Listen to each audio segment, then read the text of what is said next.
So we have arrived at sort of our final pillar of the smart home here as we think about this. And this is an interesting one because we're talking this morning about experiences.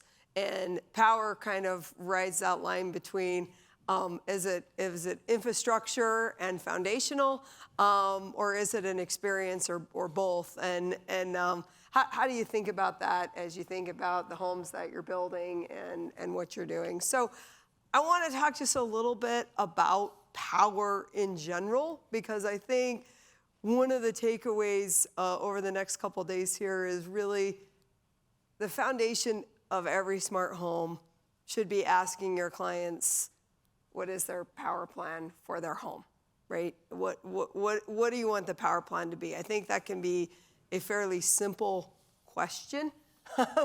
What should the power plan be for this home? But it raises lots of different discussions. Though. Wouldn't it be an unusual question today? I mean, I know it's a good question, but people would be surprised to be asked. I think we have to give them the options, right? Like everybody's like, yeah, I want power. Obviously, I want to have power. I want to have electricity. Yeah. But how do you want it? You know, are you going to use a windmill, or are we going to have solar, or are we going to have storage? All of those type of things. I think that's a mind shift, right? It's a mind shift. For builders. It's a mind think shift. that you would ask somebody, what's your plan? What are your options on your power, What's right? the power plan? We haven't had options Have you for a thought long about the power time. plan for this home, right? Yeah. And I think you're right. It's very, I think maybe surprising question to some homeowners, right? That aren't really thinking about that as a decision they need to make. And just asking that simple question, I think will bring up a good amount of the discussion. So what does it mean? I'll just give you a couple of, takeaways as we think about the power plan for the home. One, I think, John, you brought it up really well when we talked about entertainment, is you talked about all the different sources, right? And we're mind-blowing, right? Am I streaming this? Do I have it in my own library? What are all these different sources of entertainment that I'm dealing with? I would ask you to think about power similarly. There are, in today's luxury market, different sources of power.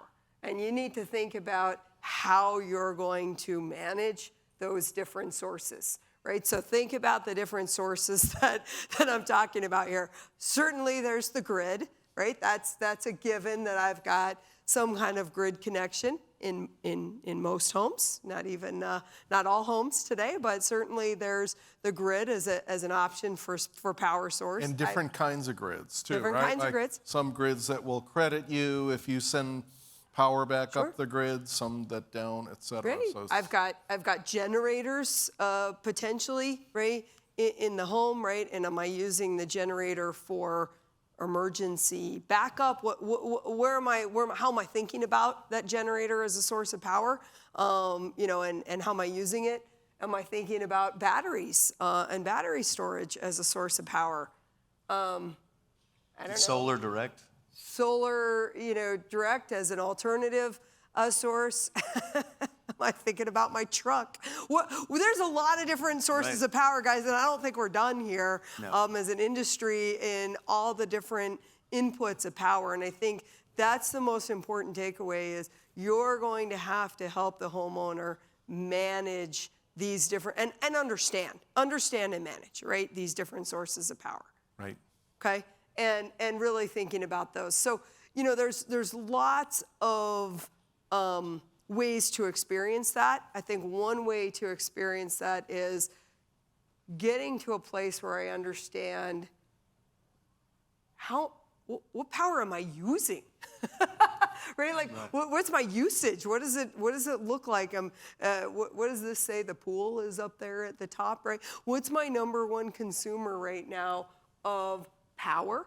And, in some ways I equate this to, the dashboard of my Tesla, right? People like looking at it. They like to see these types of statistics. As long as you present it in a cool and interesting way, this is a show-off piece in the home. Sure. Those are pretty interfaces. I like those. Yeah. You're seeing it as we come into Vegas Modern One. That's right. Your toaster has been plugged in too long. It'll tell you right there, let's get that thing unplugged, and you're not using it right now. It's drawing energy, and it can really go all the way down to that simple of a breakdown of like, yeah, things are plugged in. Let's just turn those circuits off. That's where the smart circuits and the smart breakers come into play, and you can manage every single outlet in your home and every single power source from the palm of your hand, and understand where your losses are, where your gains are. I think it's amazing. We have a microgrid at VM1. And are you seeing your clients interact with these interfaces? It is new. It's a new thing. If they get to go through the VM1 experience and they can see it, and they're like, yeah, I want that. I want to be able to know that. I want to know what I'm using, what I'm not. Can I plug my car into my house and let it power my house? Oh yeah, we can do that too. So, instead of, the other way around, it can be reversed. Mm-hmm. You're not driving very often. I think it's new, and I think it's just really opening It's about up education. the conversation. Yeah. And opening up the conversation as you think about that foundation of power, I want you to think about it as it's an infrastructure investment. You're all being faced with, when you look right down at kind of the infrastructure of your home, how are you thinking about the you said breaker panel, how am I thinking about the panels that I'm putting into this home, right? Am I looking at intelligent panels? What does that mean for maintenance and installation costs and other things? What does that mean? Because, when you think about the homes that you're building, the continued electrification of the home is going to do nothing but push up your service sizes as we sit here today, right? That's just the reality of what you're dealing with in terms of when you think about that electrification. The EV alone is just going to drive this, right? Because Absolutely. 80% of EV charging takes place at home. It's just not at these charging stations that Tesla's building all across the country. 80% at home. You get 2 EVs, you're exceeding a lot of power capacities that are traditionally built into homes, and then you're going to want to start to save on the money that you would spend on the grid, and it's going to drive the interest in solar and storage, et cetera. So, and I think as you look at this luxury market, that this is an area that you've really got to get smart, is in this smart panel or this intelligence at the power side of the home. And there's a lot of good options out there. There's a lot of good options for smart power, but not all of them are going to scale to a luxury solution, right? So as you're looking at some of these smart panels, look at some of their capabilities and limitations, right? Is this panel built for a 200 amp service, or can this scale to an 800 amp service, right? Yeah. And how does it happen, and how does that happen elegantly? Those are big issues, and where am I gonna have the panels, and what's the distribution throughout this property? Right. Where's the microgrid gonna go? Do we have space for the Give panels? space. Like, where am I putting this in some hidden closet, or how much Right. room do we need? Some of these bigger homes, and you got an 800 amp service, you got 7 or 8 slave panels all the way around the house everywhere. And you got to have room for it. You got to design that in early too.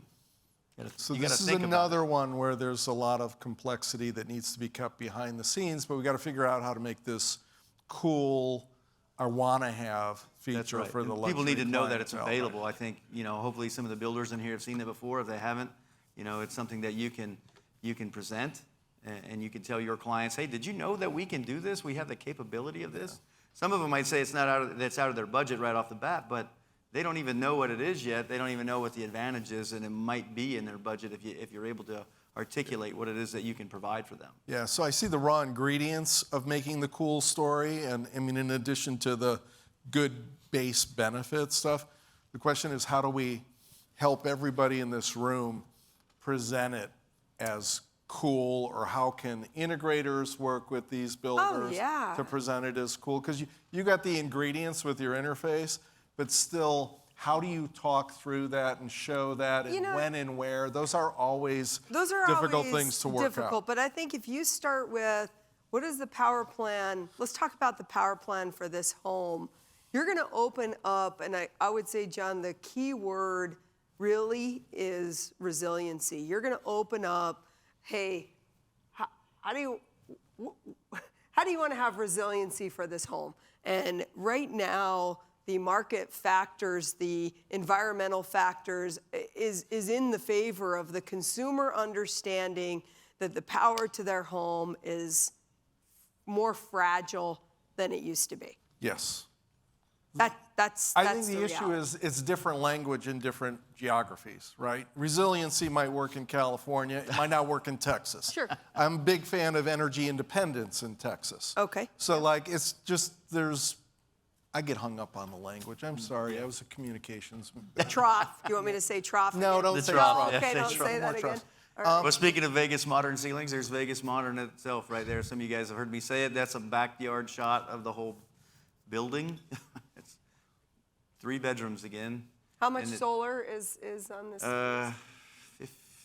327 kilowatts, I believe. That's a lot. Yeah, it's a lot. With the energy storage that's capable of 800 watts of storage. So basically, we can store half the house. So if there was ever a grid meltdown, we can actually power this house, half of it. All the critical loads can be powered, off the grid if we wanted to. And we pre-plumbed in case the owner actually wanted to add the second battery storage, so the whole house can be